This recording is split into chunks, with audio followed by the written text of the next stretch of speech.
Today's episode of the podcast is brought to you by the Life Force Academy. Life Force Academy, wonderful way to have a home meditation practice, yoga practice, Kundalini yoga from wherever you live, wherever you are. Keep your vitality strong, your immune system strong, your mind clear, content and calm, connected to our deeper sense of purpose. So important. Life Force Academy, check it out. Just go over to lifeforce.yoga. Just type that into your browser, lifeforce.yoga, and you can start a 14-day trial for just $1. Check it out, Life Force Academy, lifeforce.yoga. And for this episode of the podcast, I want to make sure everyone knows about the incredible new film. You're going to hear all about it in this episode, Music of the Mystics, a film by Tahir. Go to Sama School of Music, that's SAMA schoolofmusic.com to be able to access this great new multi-part documentary. One episode is being released per month. At the time of this podcast, there's 3 episodes released so far. They're exceptional. Music of the Mystics on this rich legacy of Qawwali and their journey of Fanafi Allah, studying in Pakistan with these wonderful Qawwali masters. You get to see this wonderful part of the devotional music world as it exists in Pakistan, and this beautiful part of Pakistani culture, Islamic culture, that you don't see on the news, that doesn't get broadcasted in our media very often. It's incredibly beautiful. Check it out, Sama School of Music. Music of the Mystics is the new film. Thanks so much for listening to everyone. If you haven't subscribed yet, please subscribe. If you like what you hear, please leave us a review. If you don't like what you hear, don't bother leaving us a review. Enjoy the episode, everyone.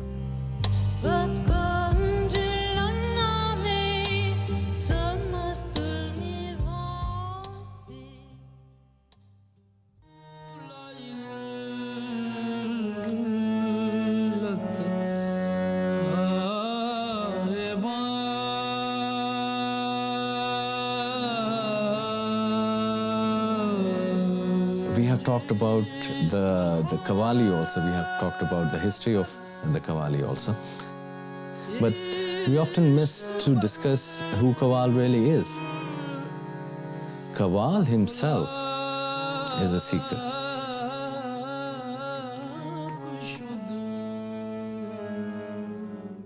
And until and unless he is a seeker, he does not get that appreciation. Because once you are a seeker and the seekers are sitting in front of you, that Qawwali which you are singing is taking you also into a different state. It's here to play with, it's here to interact with, it's here to be present with, and that's our life in every moment. So just like music, it's not that we're searching for some final destination. It's already happening, and it's for you to show up for it in this moment. That's my good friend Tahir Kawal, and that is a clip from his incredible new film called Music of the Mystics, a multi-part documentary series. And Tahir is today's very special guest of this podcast, and I'm really thrilled for you to meet him, those whom don't yet know him. I know some of you do, to learn about his music and the Qawwali tradition of which he is a part of and such a beautiful kind of torchbearer for, and this wonderful new film on Qawwali and Tahir and his band Fanafi Allah's journey, meeting these incredible Qawwali masters, and it's just a beautiful, beautiful movie, and I can't wait for everyone to see it. Simrat and I watched the first 3 parts. They're releasing 1 episode every month, and I believe there's going to be 8 episodes, and 3 so far have been released. Simrat and I watched the first 3, and we were really blown away. It exceeded all expectations we may have had for it. So Qawwali music, for those of you who are not familiar with it, is a mystical devotional music of the Sufis, the mystical Islam. And if you think you're not familiar with it, you may be if you're familiar with the great Nusrat Fateh Ali Khan, who is a great Qawwali master. You'll see him in the film. You'll learn about him and so many others. I learned so much and have been exposed to so many great masters of this musical tradition through this film and through Tahir. And really, this episode is the first part of a 2-part on Qawwali music, on this Music of the Mystics film. In this first episode, you're going to hear from Tahir Qawwal. And in the second part of the podcast, in the second, another episode, the second episode, which we're releasing both of them together, you're going to hear from Amina, who is the tabla player, the percussionist in Fana Fi Allah. And you'll hear her story. And both Tahir and Amina have incredible stories. I said, you'll hear, I think in this episode, I said to Tahir, we need like 10 episodes just to cover his fascinating life. And when he's telling his story in this episode, because you get to hear his life story, because I really think when he unpacks it and he tells it, it really, I think helps me get deeper into the richness of what he's doing now, and hearing his path and how it eventually led him to this rich and wonderful tradition of Qawwali is just a beautiful thing.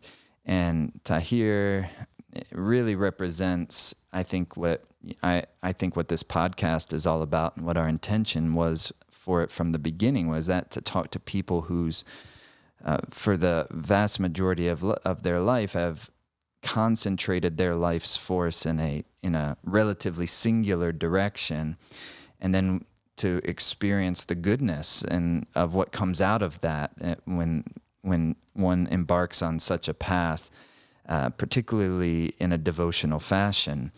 And if you love devotional music, really, let me say that differently. If you love music, period, and then particularly if you love devotional music, you have to watch this film.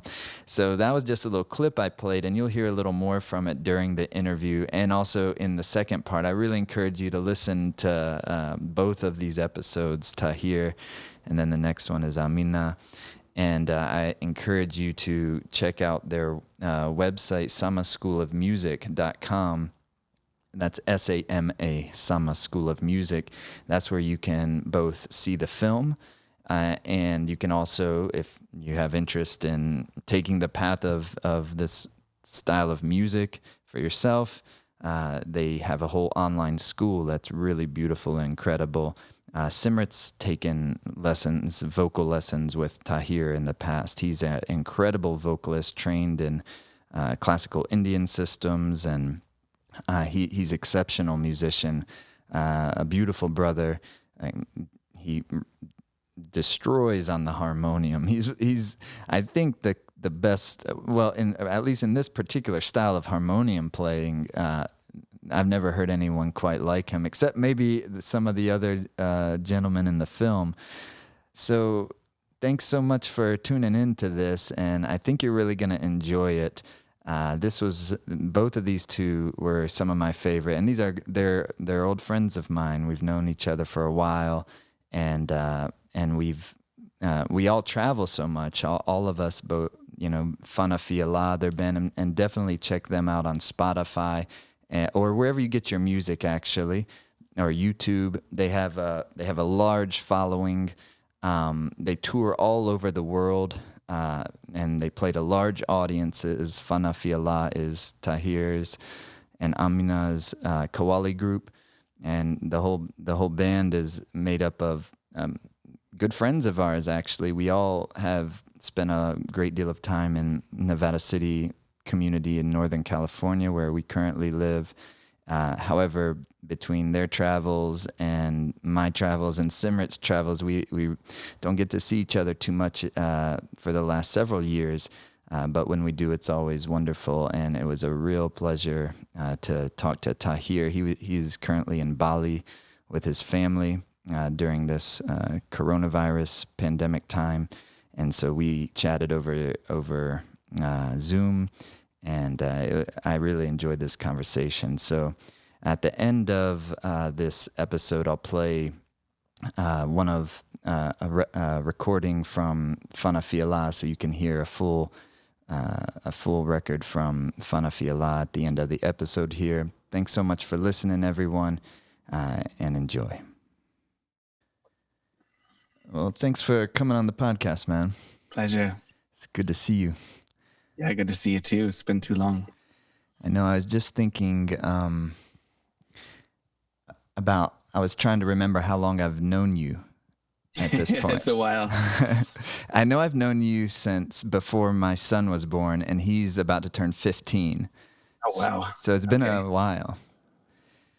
You remember that house I lived in?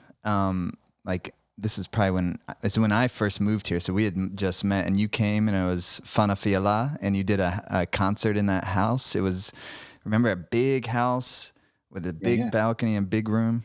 You remember that? Yeah, the wooden floor. Yeah, exactly. Yeah, I think we played more than once even. And I remember when Anya Devi was like, "Oh, can I dance Kathak?" And she had those big bells on her feet, stomping. We're like, actually, maybe not. That's my main memory of that session. That was fun, yeah. Well, so as I was just mentioning to you before we started recording, I've been watching your new film that you created, and to say I was impressed would be an understatement. Genuinely, man, it's really good. And not only is it filmed so beautifully, but the editing and everything, and from what it seems like, you're doing a lot of it. It's a pretty excellent accomplishment, man. Yeah, thank you. It's been so long in the making that, it felt important to do it as well as we could. Devote a lot to. I have a feeling you don't do too much stuff like that unless you're going to do it as well as you could.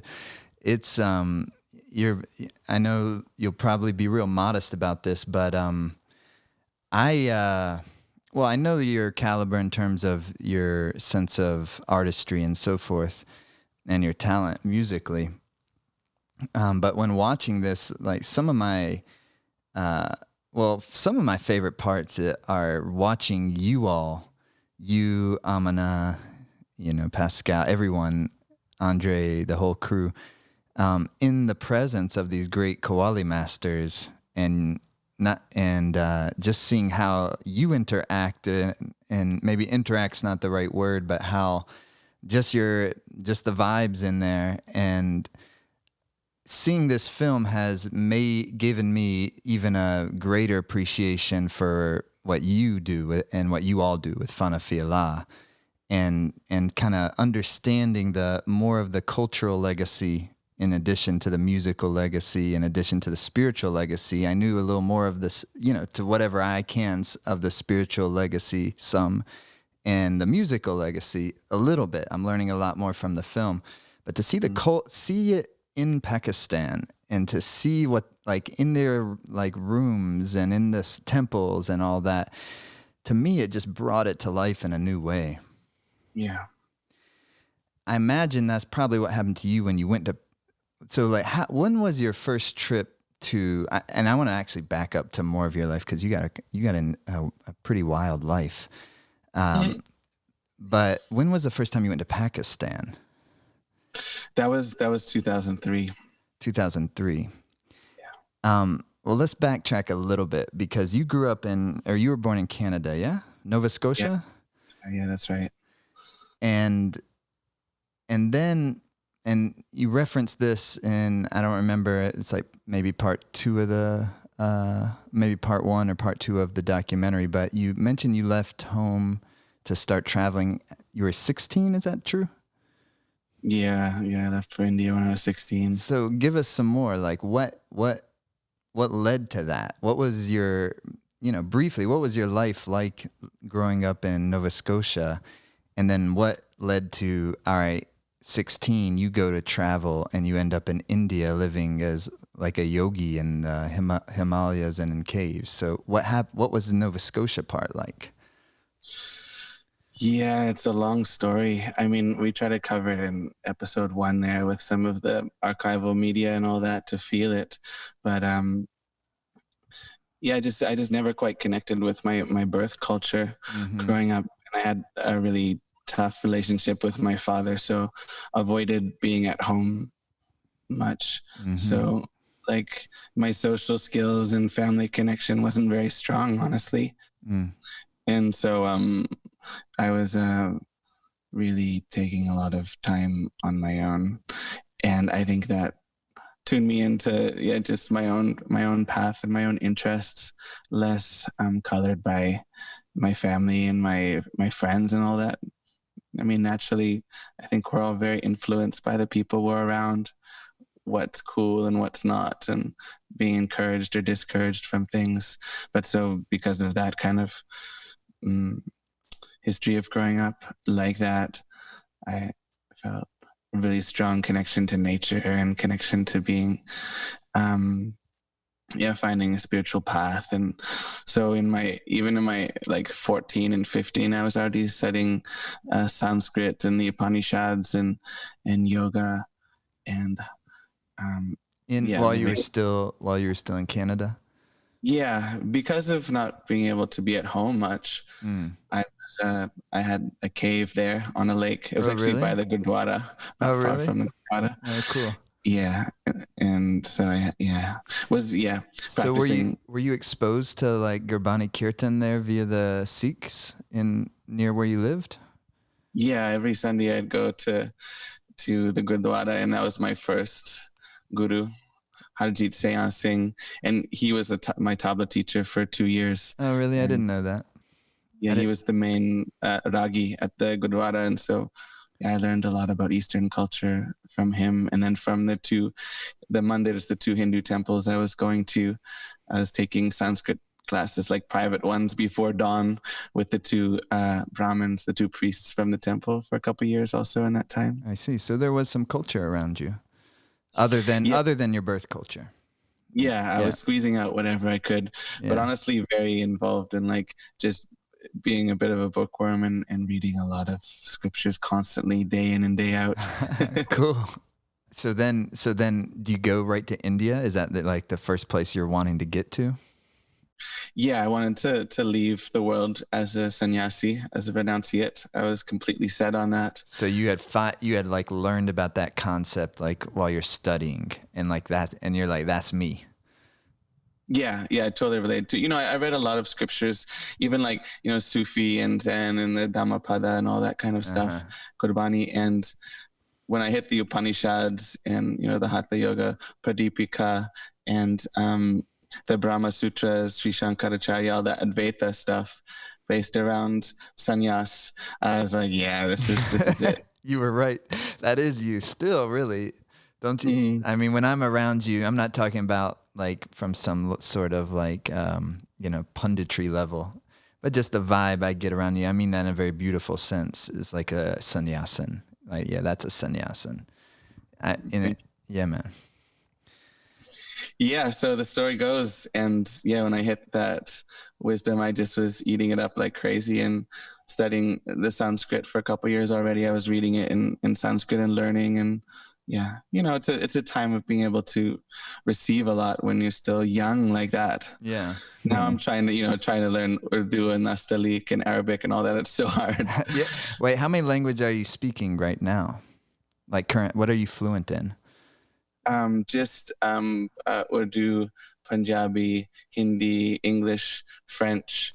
But we sing. Sing a lot of other languages too, like Saraiki and Purbi and Sindhi. There's a lot of other local dialects too in Qawwali. Yeah, it seemed to be a huge.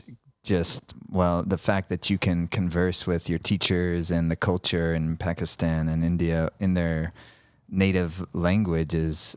I'm sure unlocked a lot of things that otherwise would have been difficult to access. Yeah, we had to. Even my guru from Varanasi, India, who I studied with for 15 years before he passed, he didn't speak a lick of English, so I had to speak Hindi with him all the time. Mm-hmm. Well, Yeah. so you went over to India, and then you go up. I like to hear this moment though. Like, what's the moment? What's the moment when you land in India for the first time? Like, I have my moment, but I want to hear yours. I'll hear yours too. Yeah, so there was a quite a culmination to that moment of like, okay, I'm going to leave the world. I'm going to leave my family. I'm giving away everything I own and going to live as a sannyasi in the Himalayas. And, being 14 and 15 is pretty young. So by the time I was 16, I was ready after finishing high school and, gave away everything that I owned and said goodbye to my family for what I thought was the last time. Oh, wow. A few friends that I had. That's and heavy. I didn't bring anything. I had like a little Baba bag with my principal Upanishads in it and like a danda, like a staff and a kamandal. I didn't even have shoes. I had to and Canadian kid. There's like size 4 shoes to get on the plane. She had some chappals, like some thongs that I could put on my feet. And yeah, so I remember getting, I was very excited because it felt like a big life transformation. Mm-hmm. And landing in Delhi, how it used to be with all like the crowds outside, and it was like in the middle of the night, and there's all the pollution and the smoke and the fires, and it's just like, whoa, what's going on here? It felt so eerie, but I was so excited and got on the little local bus for 50 paisa to go to Chandni Chowk and stay at the it was at the Shishganj Gurdwara. There's a major Gurdwara there, and my guru was like, "Oh, just when you get to Delhi, just stay there. Mm-hmm. You don't have to worry about anything. They'll take care of you." So I was gonna, I had to land for a couple of days before heading to the Himalayas direct. And yeah, I remember the feeling. It was just starting to the sun was just starting to come up when I was getting off of the local bus. I remember those hard wooden seats, and everybody was like wrapped up in a woolen shawl and blanket. It was really cool. And I remember being so excited and so lightheaded from just being on the plane. Like I couldn't sleep. And it was the guy, the bus guy was like, "Go Chandni Chowk," and kind of looked at me. So I was like, went to get off, and I totally like fell out of the bus, like fell down these stairs and like crashed with my like my staff and my water pot, like all like scraped up. He's like, "Are you okay?" I'm like, yeah, I'm fine. I was just so elated and so excited to be there. Not so smooth of a sannyasin quite yet. 16. And I remember walking down the road there and you seeing everybody, starting their day, and the Jains were there with their little brooms, and there was sadhus around, and the mandirs were starting, and you can hear the bells, and yeah, it was really exciting, and all those new smells, If you haven't been to India, if anybody hasn't been to India yet, when you get there, the smells are from like the pollution to the cow dung to the incense to the rose petals to the food. Yeah, it's unlike anything else. I always felt like, or when we first arrived, we flew right into Amritsar, from Delhi to Amritsar before getting out of the airport, and then and then it was middle of the night. We slept for a couple hours, and I was with Siddhi Amrit, my son, and we walked out, and we're right near the Golden Temple, and what it's like around there. And he said exactly what I was thinking Siddhi Amrit said, as a 10-year-old at that time, exactly what I was thinking at the moment. He said, "I feel like we've gone back in time." Yeah. And it was so cool, such a cool feeling. And then just went to the Golden Temple and bowed and just unexpectedly wept. And yeah, man. So then you go up to the Himalayas. You're living just kind of like as a renunciate up there. How where are you finding food and stuff? Well, it all kind of developed as it did. There's a lot of stories in there of like, having to find my way on my own, figure it all out. And yeah, a lot of wild experiences, few near-death experiences, this and that.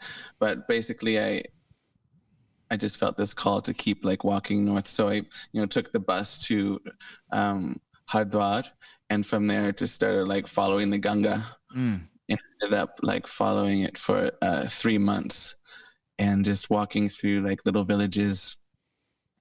And when you go through villages as a sadhu, they feed you, and so there was that, and there was a lot of days without eating, and then collecting wild foods and whatever I could, scrounging this and that, and then ended up walking all the way to Tibet that year. Oh, no And way. so Huh? that was a long story, but kind of wild too. Wow. Yeah, at some point we might need to do a 10-part podcast with you to like hear the whole story.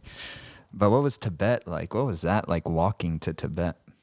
And I want to get to the other stuff, but this is too cool to just breeze over. Yeah, there was a lot that happened.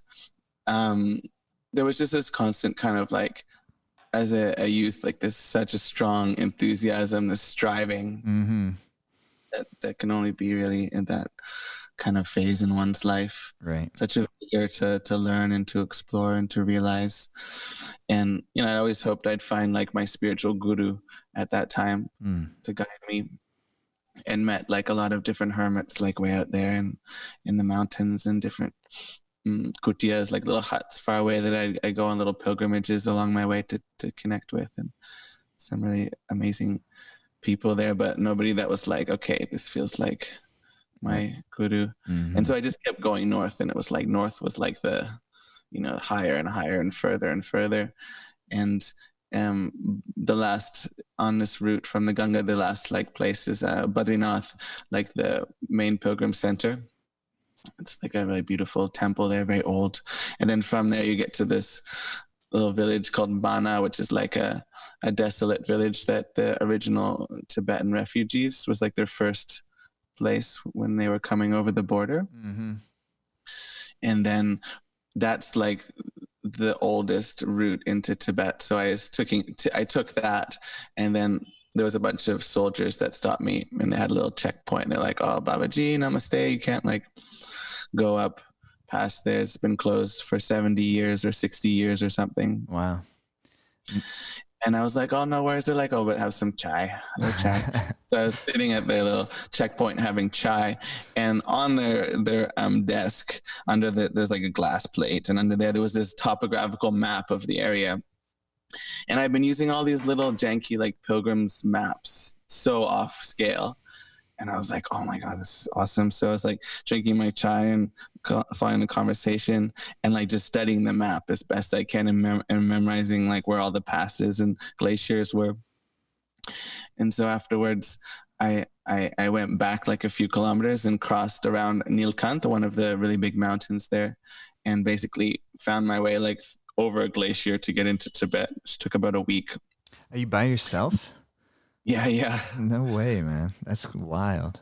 Yeah, it's hard to imagine now having a family and all. Yeah, but yeah, Tibet was just like pretty desolate where I had been, in just like glacier and ice and snow, and extremely beautiful. And like I remember the huge avalanches and the rumbles, and yeah, no wood, no food, no animals, but it was extremely beautiful, and I almost died up there. And then it was nice to go back like a few years ago. I remember you just went where back. I had crossed over like from the opposite side, because I flew into Lhasa from Kathmandu. Yeah. Amazing up there. Wow, man. Incredible stories. Did you have any like from growing up, did you have like outdoor skills or anything like that you were able to lean upon, or you just totally figuring it out? Yeah, it was really cool, like into that stuff, like with like wild foods and how to stay warm and how to survive and how to drink water that's from the streams, all that kind of stuff. It was really into that. Yeah. You were, as a kid? Yeah. I grew up in the country on a lake. And then like I said, I was kind of avoiding being at home a lot. And so, yeah, that's what I was into. That's cool, man. And then look how that served the path. That's really beautiful. All right. So then at some point you meet your first, or your guru, I can't remember his name, in Benares. So how much later is that, where now when is it become about music? Yeah, I try to cover that in the first episode of the documentary. It's like After it was 5 years of sannyas, and it was really hardcore sannyas renunciation, and it started to feel like really tedious. Like, it was amazing, the realizations and the experiences, fasting for weeks at a time and being in caves and meditating and studying the teachings and following these different practices. It was a really amazing time. But there was a bit of a point where I felt like I just felt lonely, and I was hoping that I'd have guidance from a master, which I never had found. Maybe I was just too young and arrogant at the time. But when you'd hear some of the sadhus that we'd catch each other like on pilgrims routes and stuff, and hang out a little bit and catch up. So the ones that would play music, and you have the guy with the dholak and the guy with like the harmonium and the chimta or whatever, and they'd be rocking out some really devotional music along the path, and it was really moving, and loved it. And I had a really strong connection to music before. Like I said, I had studied tabla for a couple of years and listened to a lot of Indian classical music. But being a sadhu, you can't like carry instruments and all that. Right. Like, probably have possessions, and I was such an idealist back then. But anyway, like that was really, it had a strong effect on me, hearing that devotional music. And there's a few different sects that, like the Kabir Panthis, the ones that sing Kabir bhajans, the different sects of sadhus that would just be also mendicants, like without a home and without money. And it was just really powerful. And so at some point I felt like this strong urge to just properly learn, and started traveling more around India. Because back then you could just, as a sadhu, you could travel free on the train. So I just go to the train station and I was starting to explore that one year. And it was kind of overwhelming to be out in India like that. But people always looked after sadhus for the most part. Is that why you could travel free on the train? Is because essentially the culture found sadhus valuable to their culture, and thus, yes, come on the train? Or is it not for different reasons? Yeah, no, it's that. It's the respect of like the different stages of life. And I think the sadhus are meant to respect the householders who make the money that pays for the train also, hopefully. Yeah, right. Of course. Like a whole system there. And the religion and spirituality that the householders or whatever caste is part of was created by the rishis, who were renunciates. So they're all feeding each other symbiotically, hopefully. And anyway, so so I ended up in Banaras, and I found my first singing teacher, Sanjeev Jha, and studied with him. And he's the one that really broke it down to me, like the basics of Indian classical music. That's a whole long story in itself, of course. Yeah, I bet. Then I found my Jagat Guru, like my true master. He was like 65 or something, Pandit Pashupatinath Mishra. And so, I studied with him diligently now was 15 years of going every year and studying daily. He's a legend. That's beautiful. He just passed away, is that right? I think it's been about 5 years now. 5 years. Wow, how special, man. And but that time, so where is Qawwali on your radar at this point? At that point, it's hard to look back and. Or when does the Qawwali love affair start to begin, really? Well, there was a taste of it when I was, I think, 15. I was, listening to all kinds of world music, and especially devotional music and Indian classical music, really into exploring that realm, and going to the library in Nova Scotia. I remember getting a CD from there, and there was like the Pakistan section, and there was only one CD of Nusrat Fateh Ali Khan. And, I listened to so much Indian music, and I was like, I should try this out for, Pakistan. I wonder what it's like. I had no clue. And I was like, who are these like fat guys with the matching outfits on it's like, they don't look so cool. And they don't have like beards, and are playing cool string instruments with big gourds attached to them. And I'm like, well, I'll give it a try. And I remember just whacking it on the CD player and just playing it again and again and again. It was so powerful and so groovy. I just couldn't believe it. Yeah, right. Like the devotion just like through the speakers. Yeah. One of the things I'm so grateful about this new film, man, is because I'm getting exposed to so many more of these guys. You know, of course, I know Nusrat, but I don't know that many more. I maybe heard some, but I couldn't tell you their names. But seeing this film, I'm like, whoa! It's like they're, yeah, man. So okay, so it's in you already. You've been exposed, and then when is it to where your path becomes about Qawwali? Yeah, so it was always one of those genres which I really respected and thought was awesome and wanted to learn more about it. And it was in this like studying the music more deeply that I kind of like start to understand the different nuances of the styles and how they connect. And listening to Nusrat Fateh Ali Khan cassettes and collecting them back then when I was getting into music. And I remember we were in Varanasi, me and Amina, and I think some of the original cats that ended up being part of the group. And somebody was like, "Oh, there's this amazing Qawwali night tonight," and this is in Varanasi. And I was like, "Oh, awesome!" Because I hadn't really seen live Qawwali up until that point. Like my guru had sung a little bit or here a little bit here and there, and so I was really excited. And so we all went out and to this little Qawwali ceremony, and it was so bad. I was like so disappointed. Like the guys got like really drunk and just musically it was just like wrong. And after listening to so much Nusrat and the Sabri brothers and Abda Parveen and all these like very, very high level artists, I was just so disappointed. So it was an all night ceremony. So I stayed a couple hours in disgust and then went back to my cement cell, that was studying music in. And while everybody's at the Qawwali ceremony, I stayed up all night and like listened to Nusrat cassettes and transcribed it. Oh, no way. I was like, I'm going to learn this, man. It's what these guys trying to play Qawwali. It sounds so bad. So that was the first time I was like, really set my heart to it. That's cool, man. That's a cool little twist or catalyst moment. Yeah. Yeah. Yeah. It's similar to that catalyst of like my dad being like really adversive to my own interests. So it made me have to really like even double down on my enthusiasm for what was really important to me. Yeah, you ended up using it as medicine. Yeah. In some way. As you.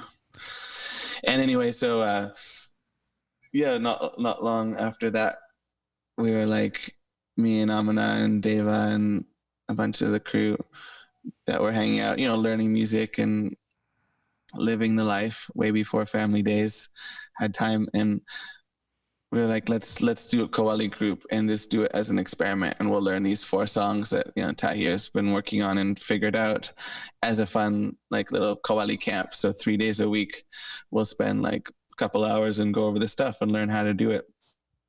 And then we'll do a concert at the end, just as a fun little experiment.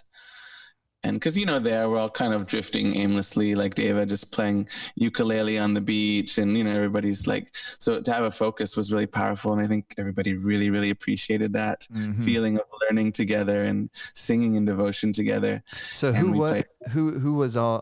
from the current Fana Fi Allah was there at that point? It was just Deva and me and Amina. Uh-huh. Yeah, everybody else had changed since then.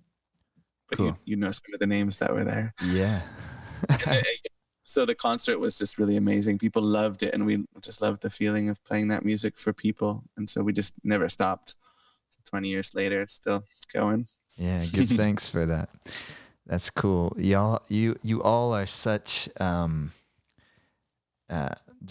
first of all, great people, but also just fun and there's no way, like, I've never met another one of any of you. You know what I mean? Like, everybody in Fana Fi Allah is completely unique type of individuals. Like, I've never met another Pascal. I've never met another Deva. I've never met another Tahir or Amina, Everybody's just this unique character that's, it brings so much life to what y'all do. Yeah, we've had colorful lives for sure. Yeah. Amina's coming here tomorrow, and we're gonna do the same thing. Oh, beautiful. Yeah. So that's awesome. So then, So where does it go from there in terms of getting from that? I'm going to transcribe Nusrat to actually going to Pakistan, because I've never been to that's another interesting thing about your life story now is there's not many people, Westerners, that have spent as much time in Pakistan as you have. Do you know of any others that have spent as much time in Pakistan as yourselves? We've met very few people that have been to Pakistan. Like back in the hippie days, like a lot of people would go from Europe to India. Right. And they'd, like some of my older students in like say Australia and Europe and things always talk about, back in 68, I went through Pakistan and it was so amazing. I didn't expect it. And the music and the culture. And there was a lot more of a liberal culture at that time too. I see. That's really close to not too long after partition at that point. Yeah, 50 years ago or so. Mm-hmm. So, yeah, but modern day Pakistan, the last decade, particularly when you've been there, not much of us most of us don't have any real sense of like, what is that like? All we hear is typically, what you hear from like news broadcasts and so forth. Yeah, but you have another side of Pakistan in your life. Yeah, the call was interesting because it's like I said, there was that personification of listening more and more to Qawwali in India when we were like, okay, we're learning this music, we're studying it, we're devoting ourselves to it. And there was so much bad Qawwali in India. And we had listened, like I said, we kept listening to these masters on cassettes and we're like, where is this, And we knew they were from Pakistan. And so basically on one of our study trips there, we're going to shrines and listening to Qawwali, and sometimes there'd be Qawwals that had some wisdom there, and we'd try to like learn whatever we could.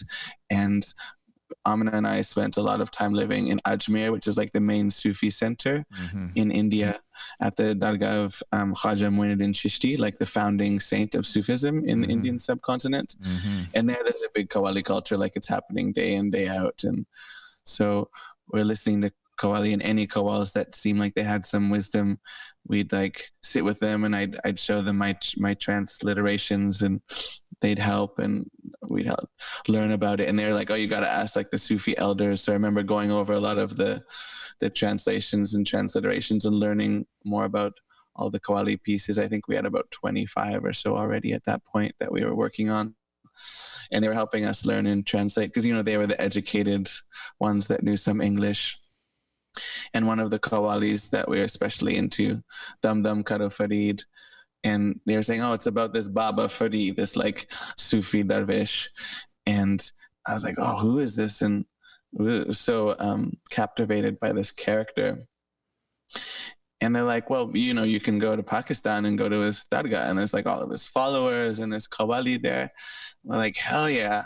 So from Ajmer, we got on a train and went to Pakistan for the first time. I went directly to this shrine in the middle of Punjab in Pakistan, Pakpatan. It's this beautiful little town where there's this shrine of Baba Farid.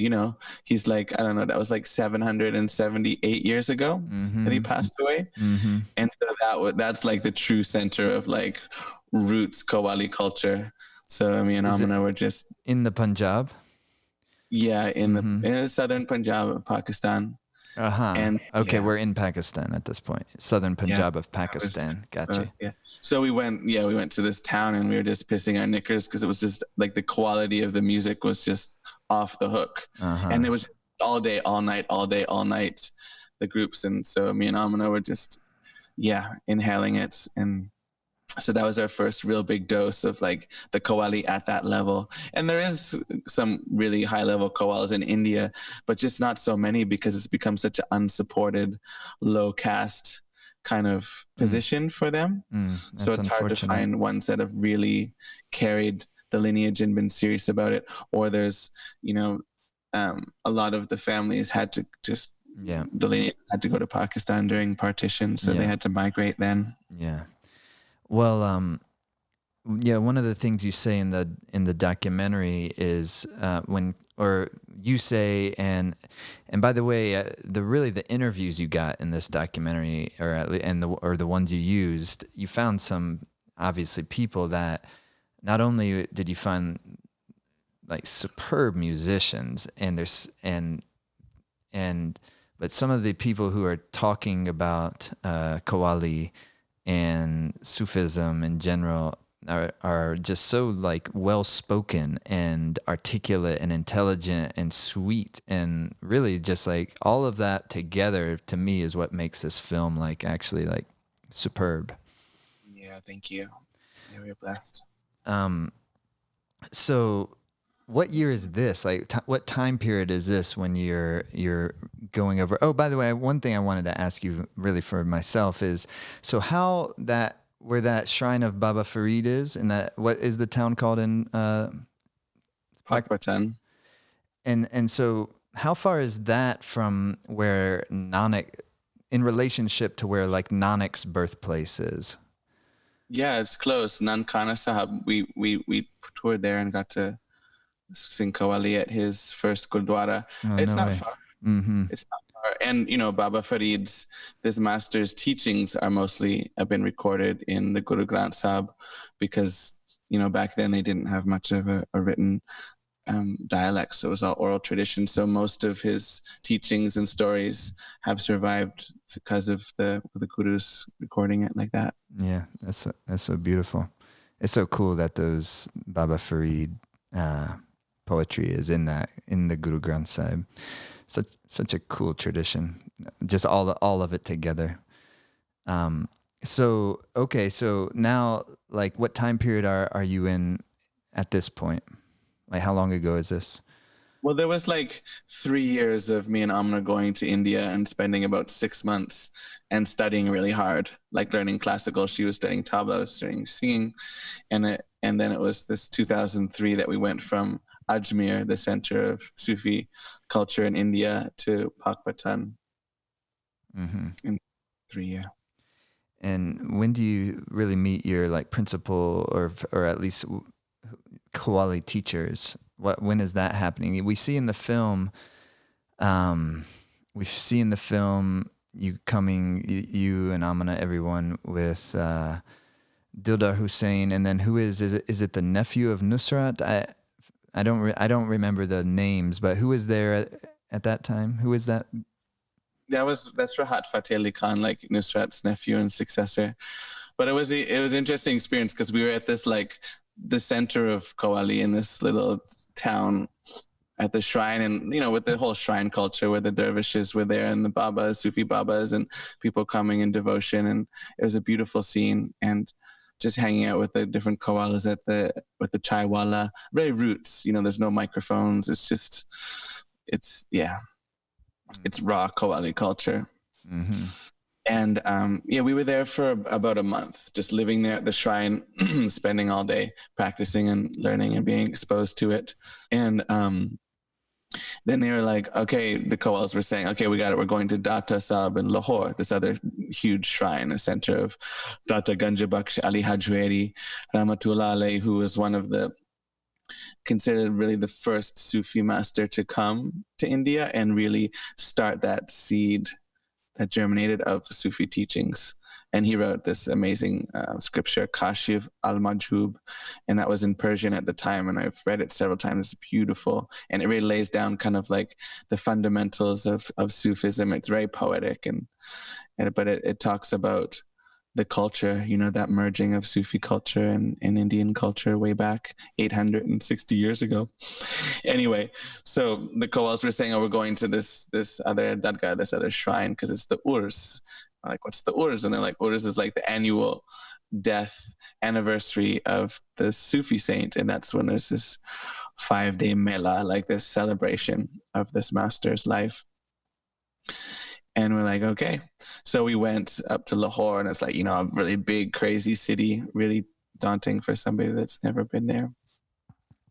And, there wasn't like accommodations for foreigners, and it was a bit awkward at times, and we had some challenges.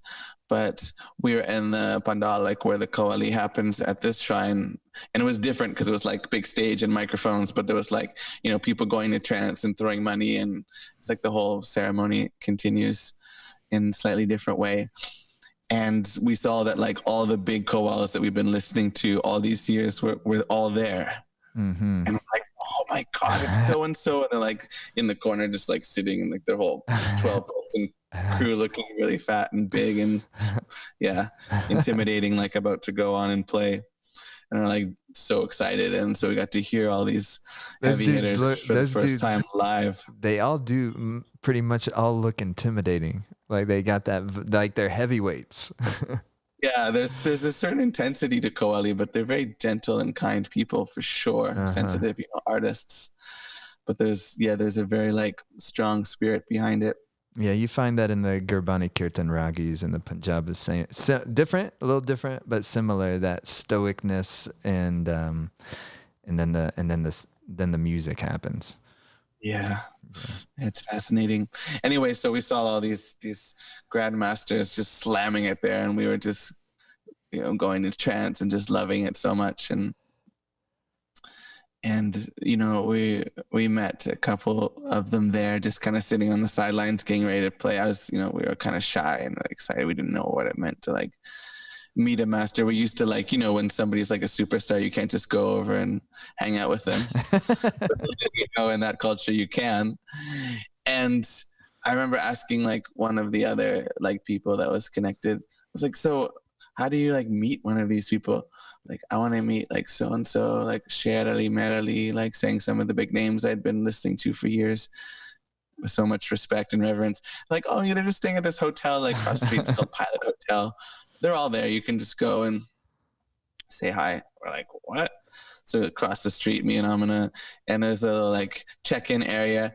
And what language are you speaking there? Is it still Hindi? Well, it's Urdu. Urdu is like it's like Hindi, but a lot of the grammar is the same, and a lot of the words are different, derived from Arabic and Persian. I see. I was still speaking mostly Hindi, and they'd correct my words. Instead of saying sundar, which comes from like beautiful, sundar from Sanskrit derivative, you'd say khubsurat, which means the same thing, but it comes from. Anyway, so we're there at the check-in. I'm like, oh, is Ustad Rahat Fateh Ali Khan staying here? Like, oh yeah, he's in room number 11 or whatever. I'm like, sweet. I was so excited. I was like, well, while I'm here, is Ustad Rizwan Muazzam here? Like, oh yeah, they're in room 20. But just out here, there's like, on this wall, there's like a whole list of everybody and where they're staying. So I went out and like, there's like a whole and that'd be like here, like, is Stevie Wonder staying here? Oh yeah, he's in room, 2B. Oh, we were so excited. And so there's this whole like all these cards and by the room numbers, because all the kawals are there. So during the urs, people go in and employ them to play at different kawali ceremonies all throughout the festival time. So they have to kind of advertise their things so people can just go and knock on their door. So we saw that like all of our heavy hitter like masters were there, and so we just went and visited them, and so we're hanging out in this hotel, like, and they're super sweet and super caring and so impressed that we would learn this music and come all the way there. And all the big masters were like, come and live with us and learn with us. So it was so hard to leave Pakistan that first year. We like went to the very end of our money and health, because we lived in the house of each of these legends for like a month at a time and followed them to different Qawwali ceremonies and practice all night with them. Yeah, it was really rich. And that's where you got your chops. I mean, you sharpened your sword, no doubt. Still sharpening, but yeah, of course, they passed well. Of course, but when you came back to Nevada City, and then it's always, you guys have always been fantastic ever since I've seen you. But there is also this real, noticeable kind of just development that you've taken individually, just from my limited perception and the Fana Fiala experience. Mm.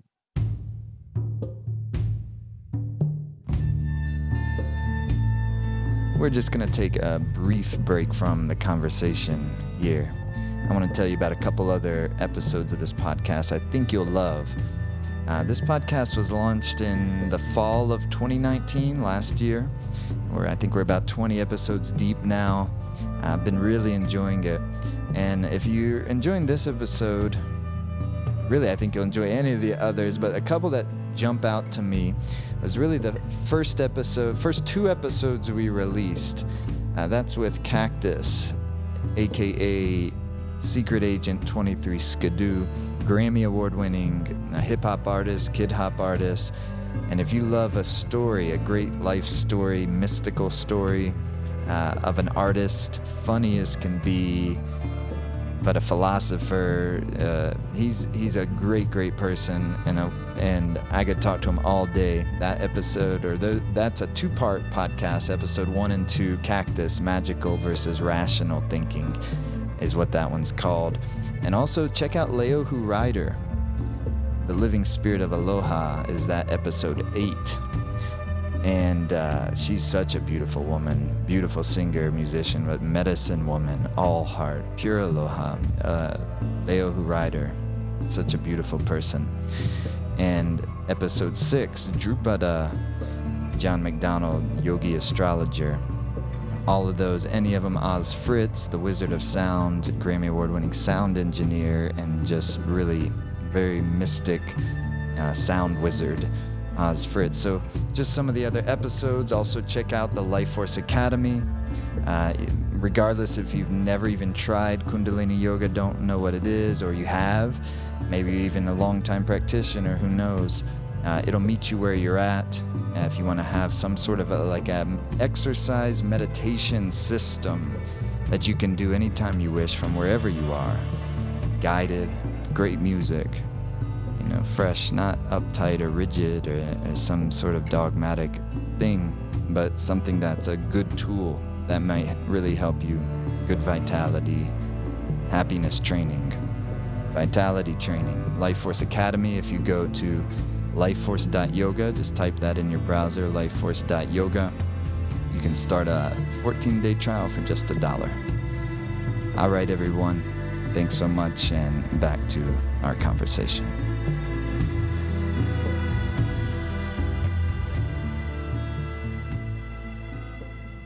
One thing that I really appreciate about how you did this documentary was there's so much music in it, and so much uninterrupted music as well. But the storytelling is it's a type of storytelling. It's while your story is like kind of intertwined with it, really the story it's a bigger type of just mystical story. And you say in there how the Kawali is the history of Kawali. I think it's in that second episode where it starts to talk about the history of Kawali and how it's shrouded in mystery.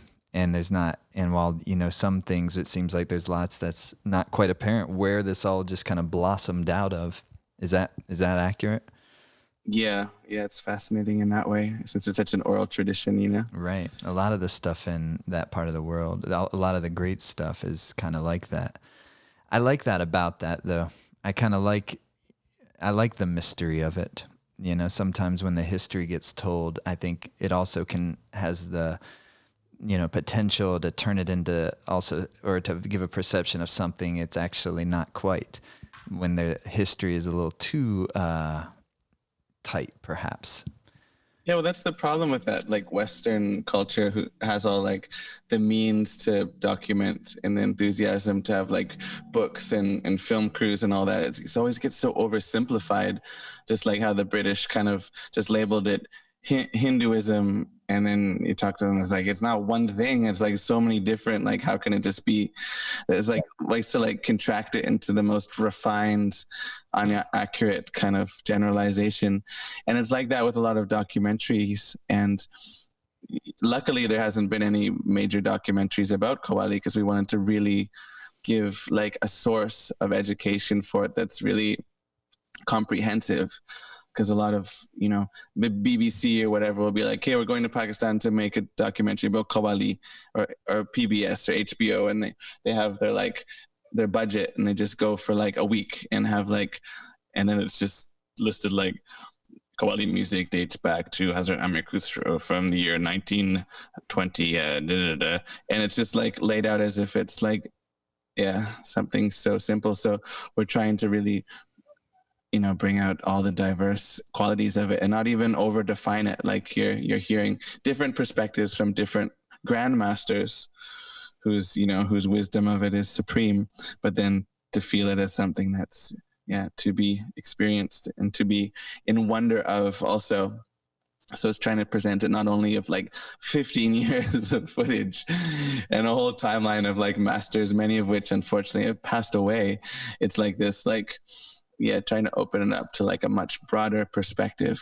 And, mostly people associate Qawwali to Nusrat Fateh Ali Khan, which is great because he is like crazy legend master. Right. But there's much more to it. So as we're like bringing in this, like showing the seed of Qawwali in this recent era, being from Nusrat Fateh Ali Khan, who really, his lineage really brought it to the world. There's also all these other masters that are just shredding it to bits right now too, that are important to remember and to share their music also. That's a big part of what I got out of this film. Would it be okay? Could I play just like a minute of some of the music in one of the episodes for people to hear? Yeah. Okay. Rock cool. it. I'm going to share my screen so you can also see it, and then you can tell us, who we're listening to as well.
So good. So great. And you have to, for people listening, you have to see it. The visual element of watching these singers. So animated, huh? So yourself included. So what is the culture around that? Because it's nobody's the same, but they're so animated. How do you describe, like, what is kind of, what do you think brings that to the experience of Qawwali?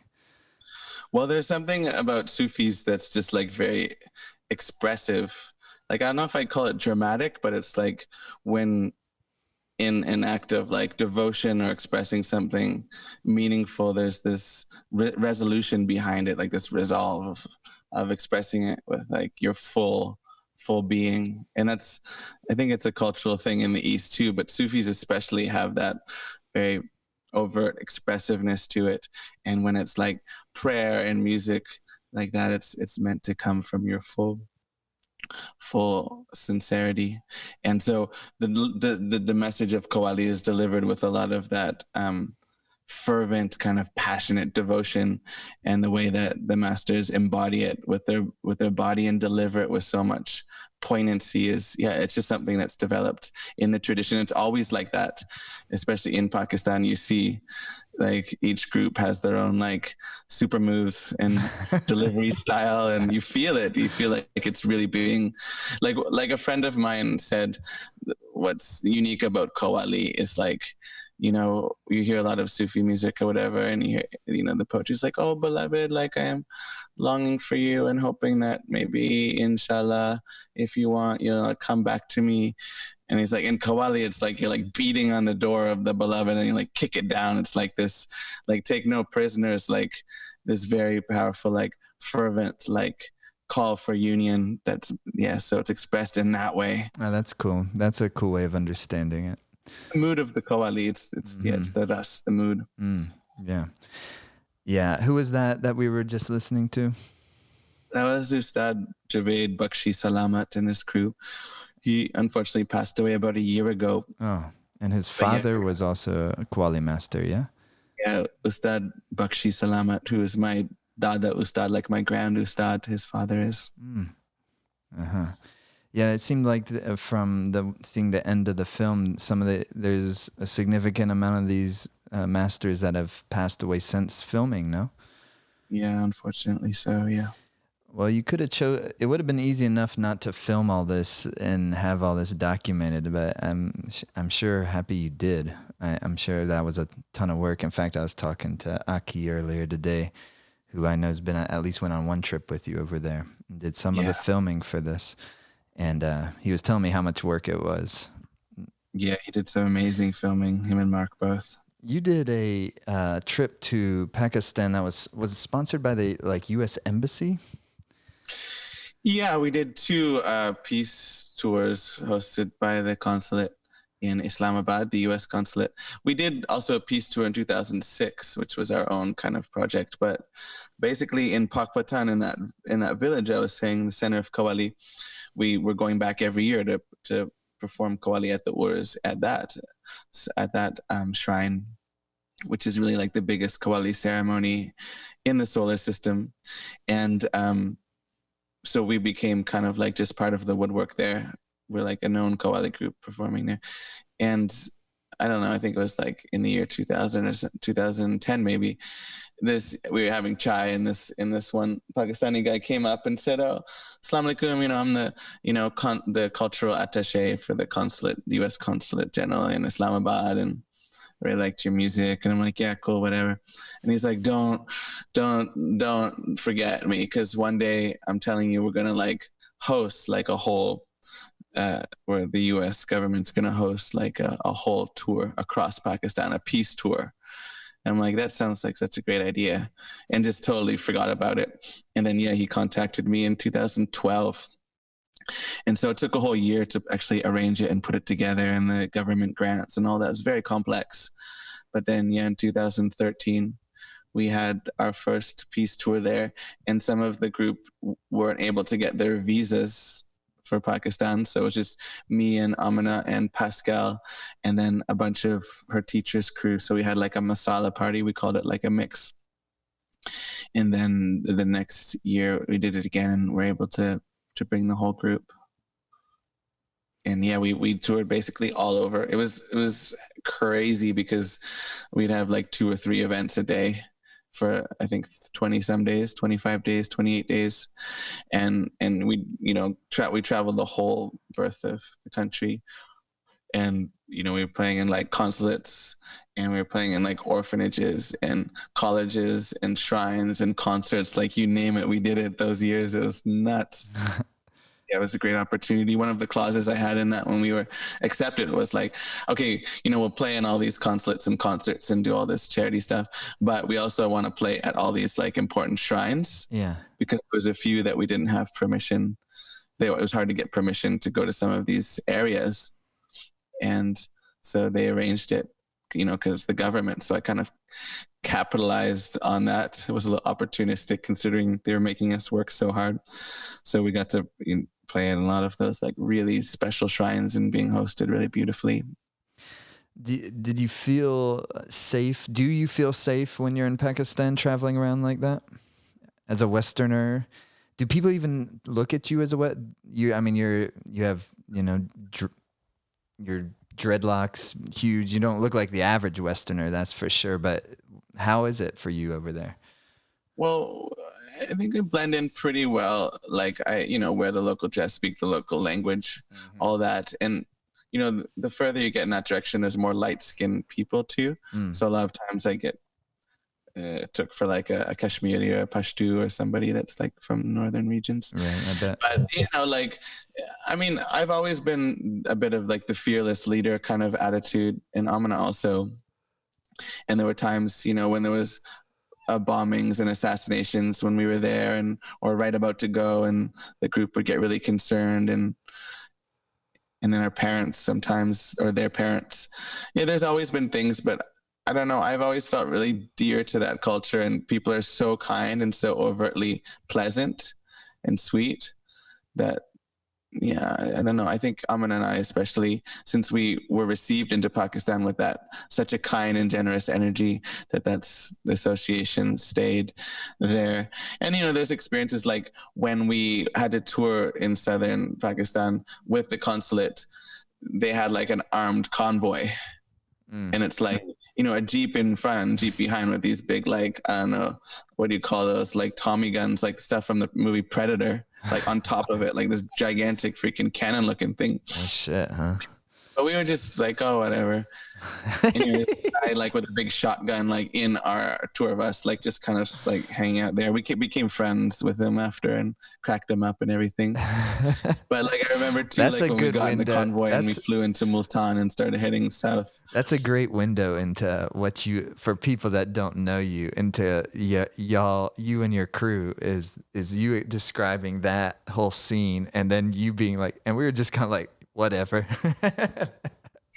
Yeah, I don't know. I think I have to be kind of a bit of a pillar for the group of like, oh, don't worry, everything's cool. Because Right. if I'm like tripping out, then it's just going to be a bit of a chaos. For sure. Anyway, so we were on our way we flew into Multan and then we're heading south, and we had this armed convoy, and we just had a pee break. And I think everybody felt a little awkward that there's this convoy. And so I was like, I rolled a smoke and went over to the guy at the convoy, and like we were smoking and just hanging out. The guy that's like manning this giant gun, and he had this black shirt and it said "No Fear" on it. Oh, really? Like in Urdu. I was like, oh yeah. So we're like, you know, we're just chilling. Like, yeah. So like, no fear, huh? He's like, yeah, no fear. I'm like, so you don't fear anything, huh? Not at all. He's like, yeah, I don't fear. And I was like, boo! And I like scared him. He's like, ah! And everybody saw it, and it just had this whole like soften the vibe. So there's been moments like that of just having to like go there and connect with people and realize that they're not like police in the West that we associate with. They're people too. And clearly you met the police that up at the Tibetan border that get namaste, Baba, have some chai.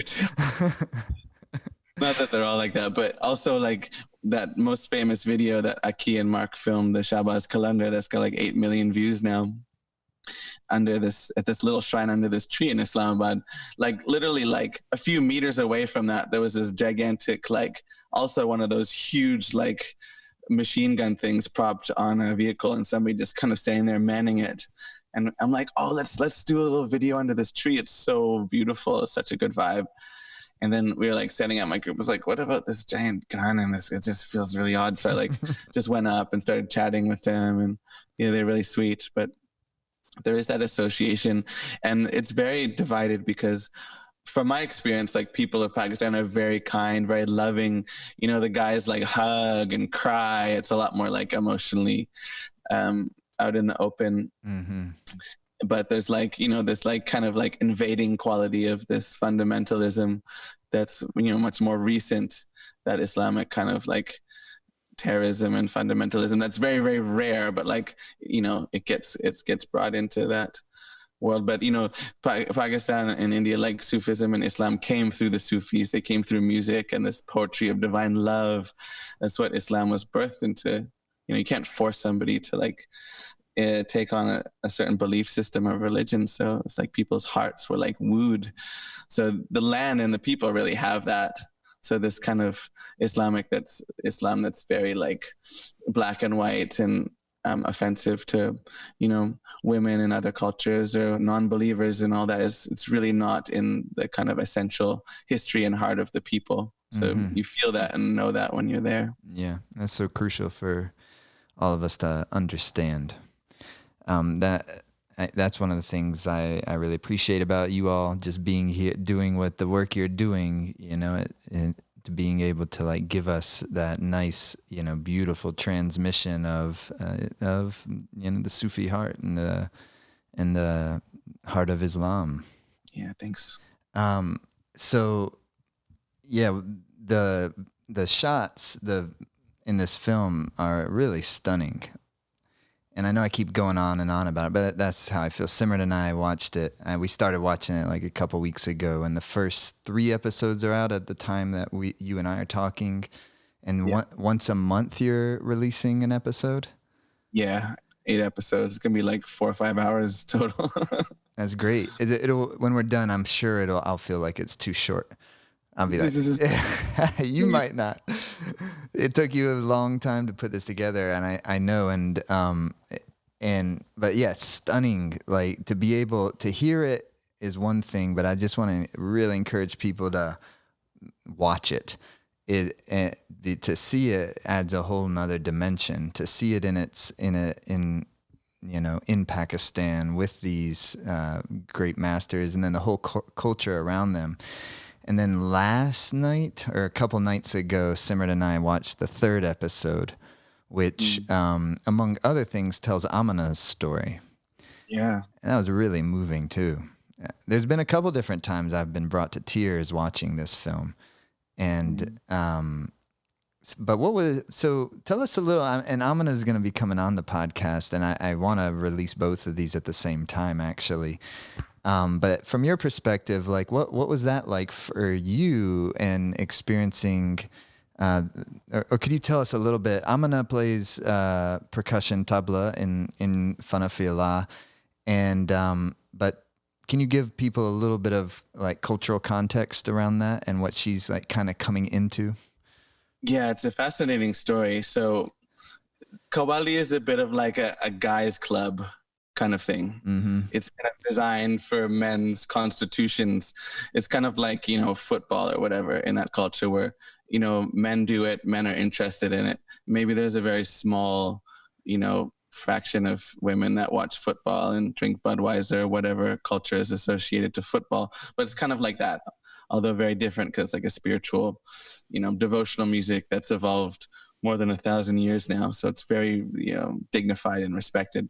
And, women in that culture have their own music forms and their own devotional kind of settings and all that. And as anybody knows from the East, women and men are kind of divided. Like the women have their thing, the men have the women sit over there, the men sit. And in Islamic culture, there's what's called parda, which is where, women aren't just going out with their high heels and their side boob hanging out like Nevada City or whatever. It's like there's this kind of like respect for the body, and it's women just aren't like in the front center stage in that same way. Mm-hmm. And that's gone through different phases, and it depends which culture and all this kind of thing, but that's kind of an overall arching difference in our cultures. And in some ways, it's very beautiful because you see this kind of like respect for women, a self-respect for women. Like the women's club is a lot more, closely knit, and there's a lot more like, you could say, cultural context and like ethics, and there's like system of harmony there, which is beautiful. Things that you don't see in the West. But then of course there's this thing of like, you can't see, a woman will have like a headscarf on when they're going out. In Pakistan it's not like over the face or whatever for the most part, but as Westerners will see like, women don't have the same freedom anyway. So there's things that go on both sides there. So it's an interesting thing to come from a Western culture and spend most of our lives in an Eastern culture and see things on that regard very different. Right. And so just like as in Qawwali is a man's sport traditionally. And I don't have to explain it. You can see for a lot of reasons why it is. And the tabla playing is very, very unique. It's not like a traditional tabla set. There's a lot to say about that, but basically they're very loud and take a lot of strength and a lot of grit to play. It's a very beautiful role, and it's like the backbone of the group. There's a lot of intensity there, and yeah, it's epic. And there's only one tabla player in a Qawwali group, so there'll be like a group of say like 9, 10, 11, 12 men clapping and singing at like full intensity, and just one tabla player like slamming it. Mm-hmm. So it's very unique role, and it's definitely not a role that women do for a lot of reasons. And so we came into this, seeing Qawwali in this way.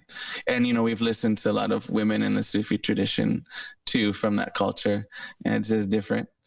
And, Amina was just fascinated and wanted to be, a taba player and Qawwali taba player. And, I also coaxed her into it. And I think initially I didn't know all those, cultural taboos around it. And yeah, coming there you have to see it in the documentary, because you see the footage, you see the pictures from 2013, you hear her master talking, and you hear Nusrat talking about her master, and yeah, it's beautiful. I know. And so basically, in that time when we went to Data Sahib, the big urs there in Lahore, and met all the heavy hitters that we were drooling all over in our, listening cassettes, drooling onto the cassettes and the speakers, just in awe of such a mastery. Being moved, like I never had that kind of experience, like pop in a cassette and you're like driving in the car and just crying and just being completely moved by a sound coming out of a cassette tape. It's it was such a foreign experience to me, and for all of us, just wanted to follow that back to its root, because it was extremely powerful. Anyway, so we knew that Ustad Nusrat Fateh Ali Khan, the king of Qawwali's taba player, was this guy Ustad Dildar Hussain. And I'll save some of these details for you to watch it, the listeners to watch it in the documentary. But she was basically like received and initiated into Qawwali taba playing by like the Grand Master himself. Right. And she is Dildar. Dildar Hussain Khan, her master.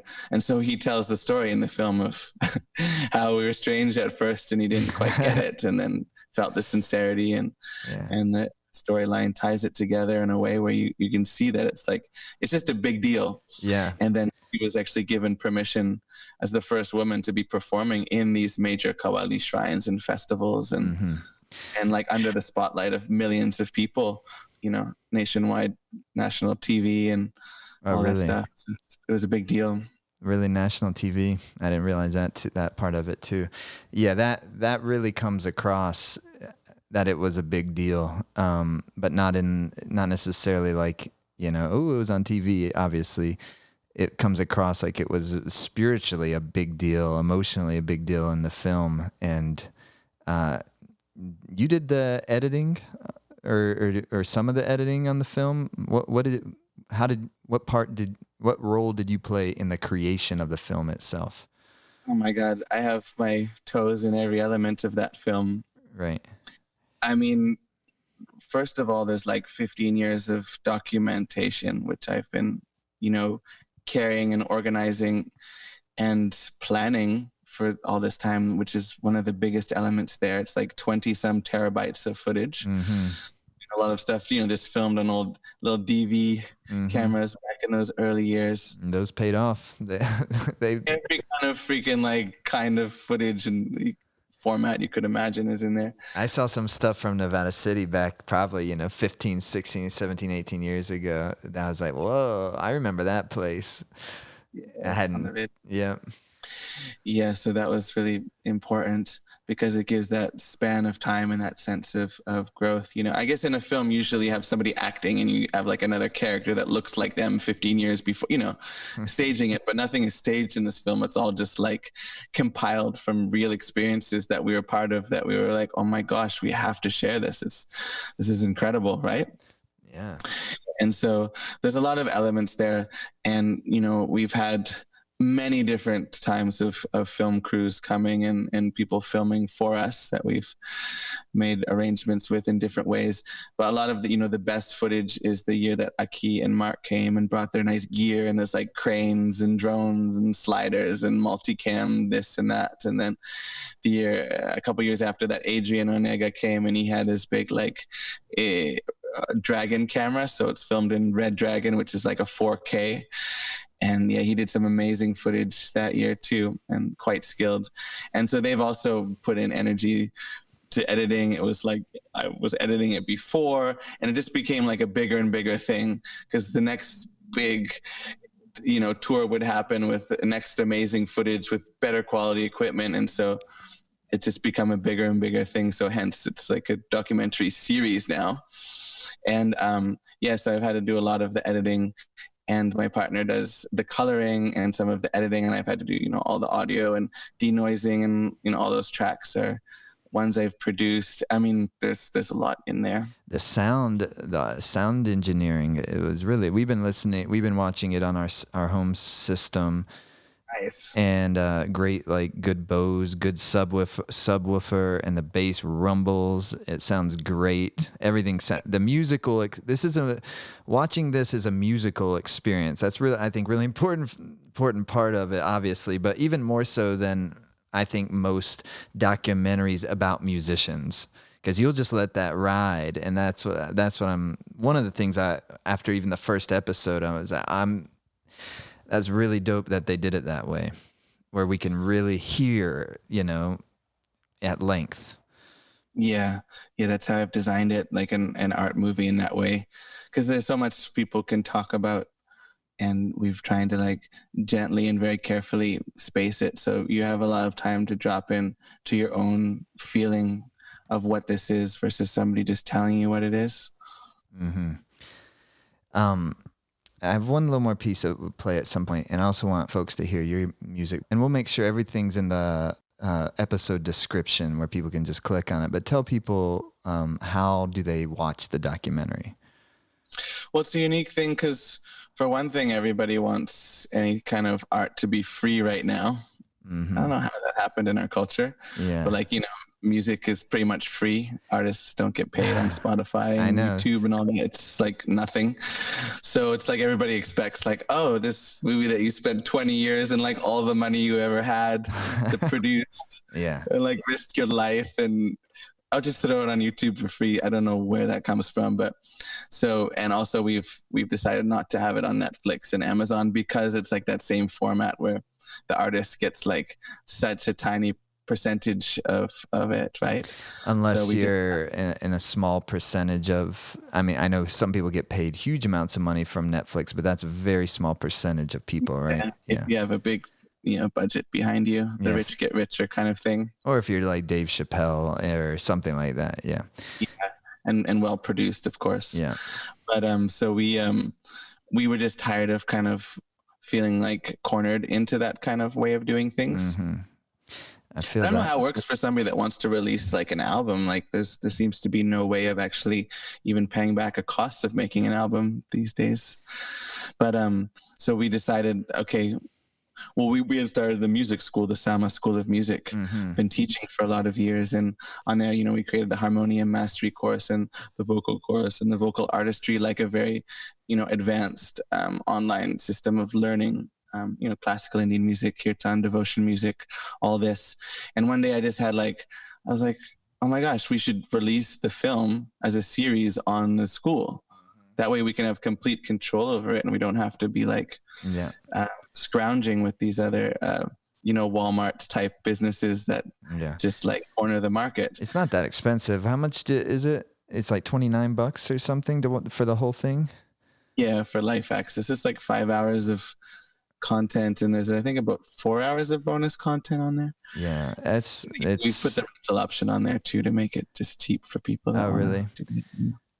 Well, man, that's $29 for this thing is a steal. I don't mean to use that word when it's so hard to make money I know I'm married to a musician and we're very much involved in that world, so I understand. And you also see the contrast in the film in how the relationship in that part of the world with artists and money, at least from a devotional sense, is very different. And you see this in Sikh temples as well, but they're literally throwing money at the ragis, at the musicians, and above them as like an act of like just great gratitude and like devotion. Yeah. And I know that Westerners seeing that, just myself, the first time I saw that, I was like, huh? Because our relationship with money is so different. And artists are some of, if not the most, but some of the most undervalued people in Western society, in my opinion. And, you know, whatever, there's a very small handful of artists that make huge amounts of money, but the artist, you know, and the culture around how does a society support artists, really doesn't, we don't support our artists in the Western world, and certainly not in the United States where I live. And right now, during coronavirus, I think it's entertainers, artists that have been maybe hit the hardest of any other occupation. So this film came to be somewhat due to that, huh? It gave you the time to release it, or was it going to happen anyways? Yeah, I've been working on it, but since we have to tour for a living so hardcore all the time, Right. like I were talking before, it's like you're in recovery mode, and then you're like getting on another plane to perform, and it's how, you know, it's my only form of income, performing. And so it was amazing to launch the school a couple of months before the coronavirus. Mm-hmm. So it gave me an opportunity to have a way to support my family, the music school online. And then that's when, that idea came of releasing the movie instead of waiting for some opportunity to come to us. We, released it, premiered it there on our own school site. And so without touring, then I have the time. It's a lot of like 12, 14-hour days of editing. But I'm so glad that finally this is coming around and we can share it. Well, I wish you just like great prosperity with this project and the music school. And so the music school, Summer School of Music. So what is that like? Because I'm happy. I'm really happy you're doing it. I know we've had conversations in the past that you might do it. Simrat's taken lessons with you in the past, and many other people. Just many people that just I know in our community, but I know all over the place. So people, like, what type of person would want to be part of the Summer Music School? Like, what would I want to learn? Yeah, there's a lot in there, and it's become a huge resource and a huge database. But the idea is to have like a system of learning that's very high quality. So, we have that Kajabi platform. It looks really good. It's very organized. Mm-hmm. We filmed it and recorded it in very high quality in a very systematic way. So it's like, you can go on YouTube and dabble in like, oh, I want to learn how to play the tabla, and just like watch like a 10-15 minute video here or there. But this has got like, it's kind of like a course. So you have your terms, and like, for example, the harmonium mastery course is 4 hours. And it's in these 10 to 15 minute segments where you do an exercise, and they go from very slow to very fast, and you take your time, and it's all very carefully guided. So this is for people really that want to go really deep into it, and versus brush the surface. So people that want to learn kirtan, want to learn singing in general, want to learn Indian classical music, want to learn harmonium, all this is in there in a very systematic way. And we've put a lot of care into make it it's like easy to understand and organized form. And it's something that's not out there in this way. And I just want to interject and say, because I know you won't say it, Tahir destroys on the harmonium. Few people have I ever heard play the harmonium. If any, like you play it. It's not only you're a great singer, incredible singer, but rips on the harmonium. So also voice lessons and that kind of thing. Yeah, there's courses for voice too, and vocal artistry for people that want to learn more in depth the rags and all that. Yeah, great. Of course, the subtext is it's like harmonium mastery from scratch to shred. Is that what it really is? Yeah, it covers from like that's the right word, shred. It goes from like the very most simple fundamentals of understanding to like the really advanced stuff. That's dope. That's great, man. Gosh, I might join the Summer School of Music. Now, get in there, man. In COVID-19, it's perfect timing. Well, great. We'll make all the links for all this, the film, your Spotify, Apple Music for Fanafi Allah, for Summer School of Music, which you'll find the Music of the Mystics on that same site, right? Yeah. So what is the URL again? I'll have to send it, but you just look up Sama School of Music. It's quite featured on the net these days. Cool. all in there. Yeah. Beautiful. All right. Well, at the end of the episode, if you're cool with it, you choose like what Fanafiala record, what track we can play off Spotify here so people can hear Fanafiala as well. But I want to play one more clip, and this is one of my favorite guys in the film. Hold on, let me share my screen so you can see. And I am already sharing my screen, right? Yeah. Okay, so who is this Kawali with the main singer with the red sweater on? Oh, it's that Akhtar Sharif. Oh my gosh. So where is this? Like where is this place that we're watching? People will hear it and then they'll watch it when they see episode 2 of the movie. Well, this is in a little shrine, their local shrine. So we want to record these guys, like all these masters, in their like true context was important for us. We could set up a stage and set up, but we wanted to so these masters we had heard at Data Sahab and in this really unassuming little room. And it was so good that I dived into the guy's lap and just started crying, and he petted my head for a while. I was so moved by these guys. And they're like, oh, just come to our village and hang out. So it's this little village also in Punjab, Pakistan called Gujranwala. Yeah. And so we went back to their village 15 years later and recorded them in their local shrine and playing some of their classics there. And they all seem like such beautiful people, from the musicians themselves to those who are just kind of in the sangha there, and the children and it just seems like you can feel the love. Yeah. All right, I'll just play a little bit.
Nice. So good. So animated, so fun. Well, give thanks, man. I appreciate it. I know we only kind of scratched the surface, but I do think people will get a feel for I want to watch this and hear this story and all of it. I do think there's because it's not really your story's intertwined, but your story is going to need its own documentary, man. You're going to need your own 10-parter.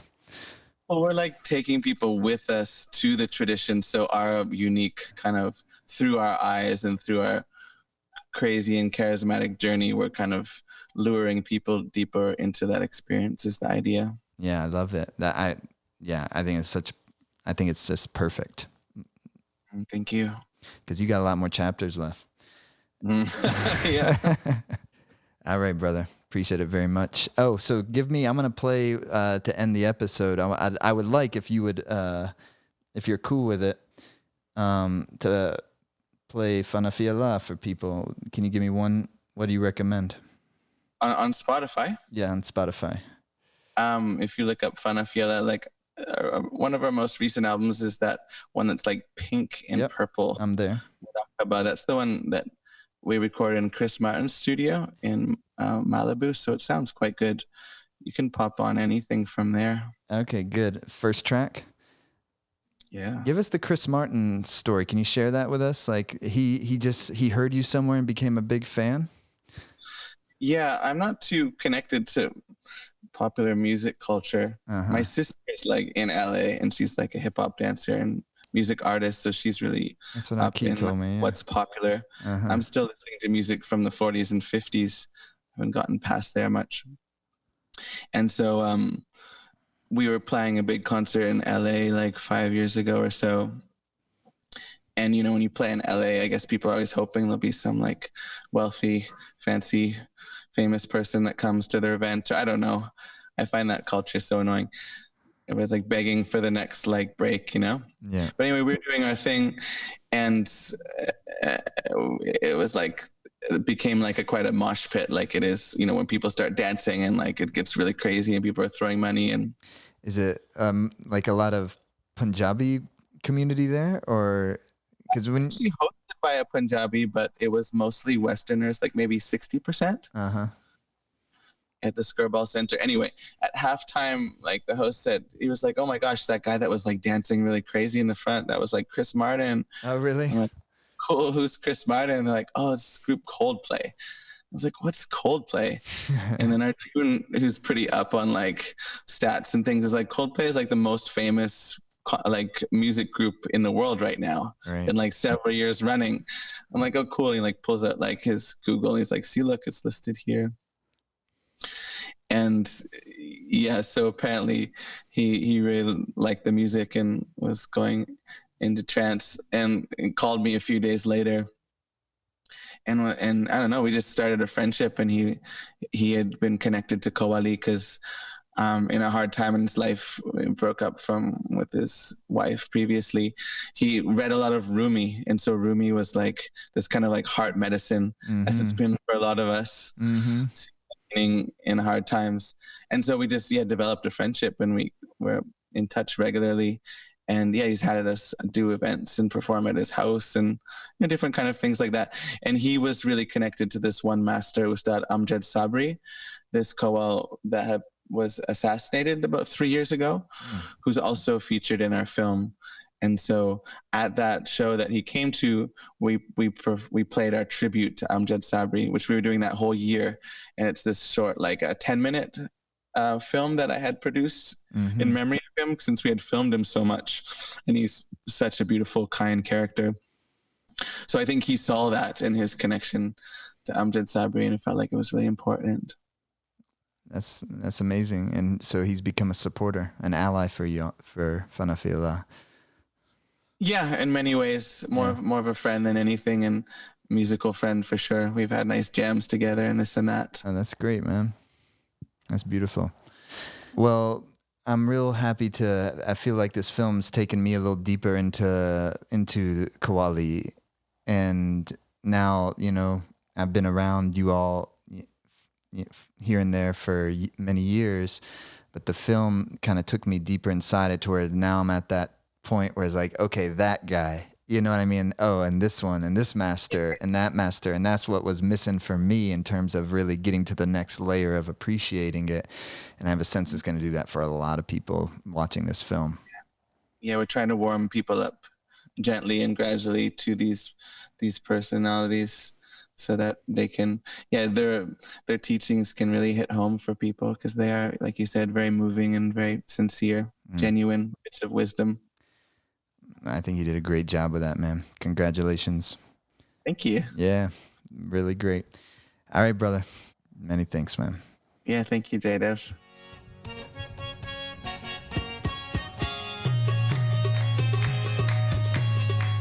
Thanks so much for listening, everyone. Thank you to Tahir. All the links to watch the film, to get their music, will be on the podcast description. samaschoolofmusic.com to watch the film, to check out the music school. And you'll be listening for the next several minutes to one of the new records from Fanafi'Allah, recorded in Chris Martin's studio, as Tahir mentioned. Enjoy, everyone. Thanks so much for listening.